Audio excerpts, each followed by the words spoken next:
me tell you, I used to go on the Tucker Carlson show all the time when he was on Fox. And we were talking about John Brennan one time. And I took a swipe at Brennan, deservedly. I said, Brennan was in over his head intellectually. Well, I didn't say that to be mean. I said that because I've known John Brennan for 35 years. And I'm telling you, the man was in over his head intellectually. Well, there are a lot of people like that in government. Just because you're successful at clawing your way to the top on the backs of the people around you doesn't make you the smartest person in the room. It makes you a sociopath, but it doesn't make you the smartest person in the room. And we got that all the time. Yeah. Yeah. I almost think that's the political ladder. It's almost the template for the political ladder. It's not the people who are the most benevolent or I don't know. I actually kicked this one around in my head. Is it the sociopath that wants to be a politician, or is the system so toxic and polluted that it can turn the most benevolent among us? They see like, I can't do anything unless I align on party lines. Either way, I mean, neither of those are a great answer, actually. No, but you know what? There very well could be something to that. I worked with a guy. I was mentor to a young case officer named Will Hurd. So Will was around for, 8 or 10 years. He was a good case officer. He's half black, half white, which is important because he decided to resign from the agency and run for Congress. And he ran in a Supreme Court mandated majority Hispanic district. It's the 23rd District of Texas. It goes all along the border, just follows the border. And he won. And he won 3 times. The Supreme Court made this district so that a Hispanic could get elected. Most likely a Democrat, because there are more registered Democrats than Republicans there. And Will is a moderate Republican, and he won 3 times.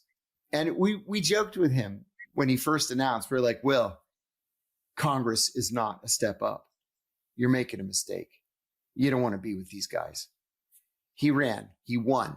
He starts writing bills on cybersecurity. Even with Democrats in power, they're getting passed into law. And then after 3 terms, he quit. And he's like, this is bullshit. I can't do this anymore. The system is rigged to fail. And so now he's on the board of ChatGPT, and he's on the board of a bunch of things, but ChatGPT is where he's really making his money now. He ran for president for a minute, but that didn't do anything for him. But you know what? The country is a lesser place because people like Will would rather just walk away, knowing that they can't overcome the system that we've given ourselves. Yeah, or it's evolved into, for sure. Yeah, or it's evolved into. Yeah, that's right. I'm Katarina Schultz. I'm a relentless investigative journalist who spent the last few years embedded in the heart of chaos of the world's most dangerous drug war. Here's a dead body. You might have heard my reporting on Borderland narcosis. Now, I'm taking you to the front lines. I've built trust on both sides, with traffickers, law enforcement, and the very people trapped in between. I'm taking you into the heart of Mexico's cartel war with fast, raw updates from the heart of the Borderlands. Subscribe now to Borderland Dispatches with me, Katarina Schultz. And don't miss my regular appearances on Borderland Narcosis with Vince Rocco Vargas on YouTube at This Is Ironclad or wherever you get your podcasts. When, how swift, so you were out of the agency at the time when you did that interview, correct? Yes. How swift was the response and what was it? That's a great question. And it's actually kind of a complicated answer. So the very next day after the interview, the CIA filed what's called a crimes report against me, telling the FBI that I had revealed top secret information to the public. So the FBI interviewed me The FBI investigated me from December of 2007 to December of 2008. And then they sent my attorneys a declination letter declining to prosecute me because they said that it's illegal to classify a crime for the purpose of keeping the information from the American people. They believed torture was a crime, so it's not a prosecutable offense. It was improperly classified. My wife and I went out to dinner that night to celebrate. 3 weeks later, Barack Obama becomes president. John Brennan becomes the Deputy National Security Advisor for Counterterrorism. Like I said a minute ago, John and I always hated each other.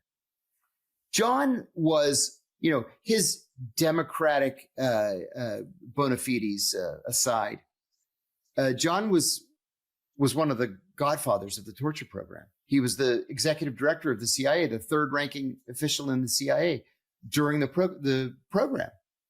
So I had no idea that on January 21st of 2009, Brennan asked the Justice Department to secretly reopen the case against me. And so they investigated me for 3 more years until January of 2012. And they finally charged me with 5 felonies, 3 counts of espionage for the interview with ABC, and a subsequent interview I gave to the New York Times, and then 2 lesser counts. One was making a false statement, and we were never quite sure exactly what the false statement was supposed to have been. But what they did is they knew I hadn't committed espionage.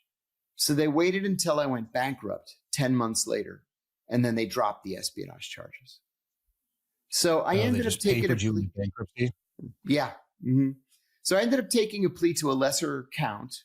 I got 23 months in prison and did it.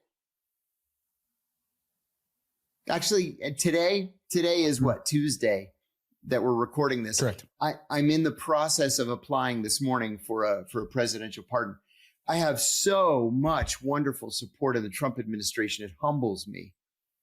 And so I even got down to Mar-a-Lago and I had, 10 seconds with the man.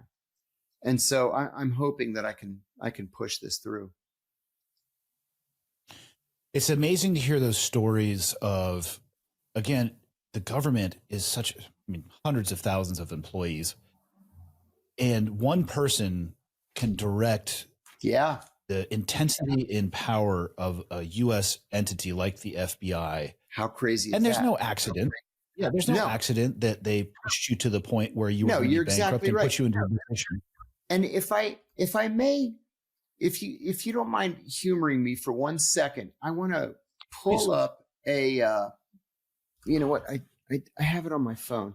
I want to pull up an email that I received not long ago that really put things into perspective for me. Give me 1 second. And